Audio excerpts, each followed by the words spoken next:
Hello everybody, this is Michael at MSL with a quick video to show you how to update the firmware of your MSL Pocket Integrator. This lovely guy. I've got one here. I've got another one here that's hooked already to a Pocket operator. Just want to demonstrate that you can do it like this or you can do it like this. You don't have to unhook anything or take the batteries out. You could if you wanted to, it just doesn't matter. But what you're going to need are two things. First of all, you're going to need a USB cable.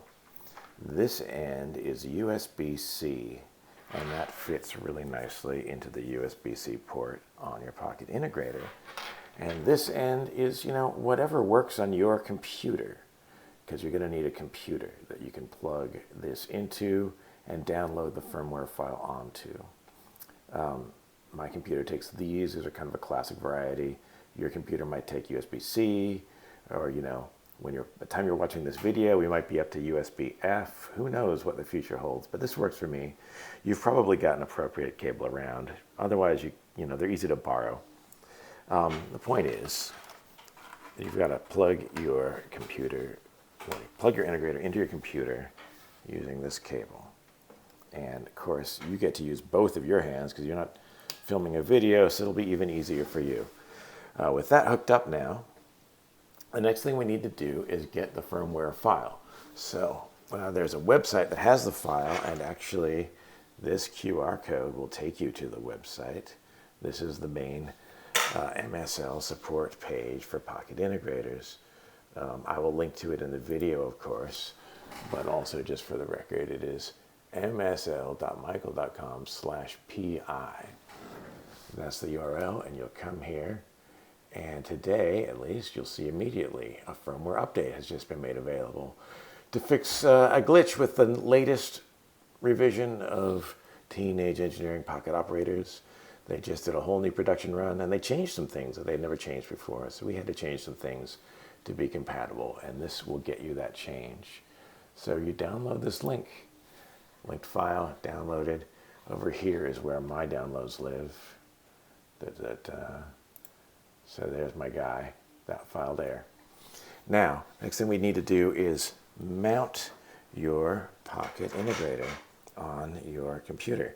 So you see there's this little button right here to the right of the plug, that little round guy. That's a button, that's a reset button.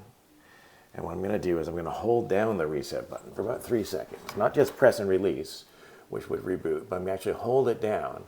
If I hold it down for 3 seconds, the light on top goes on, the light on the bottom goes on, the light on top goes off, a bit blinking happens, and then, oh, yeah. I'm like, what happened? Well, what happened was my screen was too large.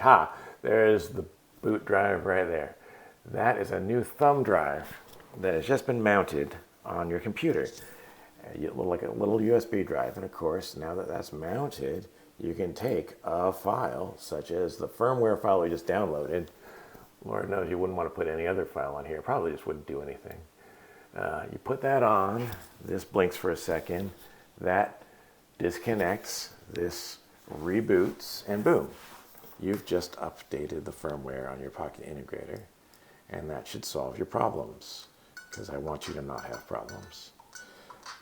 There's going to be more interesting firmware updates in the future. This one was kind of rushed out because I just discovered this issue with the latest Pocket operators. So yeah, if you just bought a Pocket operator later than like Q4 of 2023, then it's probably one of those new ones, and it's probably going to need this update. And without that, this might be glitching out or freezing or just giving you all kinds of trouble. But with this update, that's all solved. So I hope that helps you out. Cheers, and thanks for listening.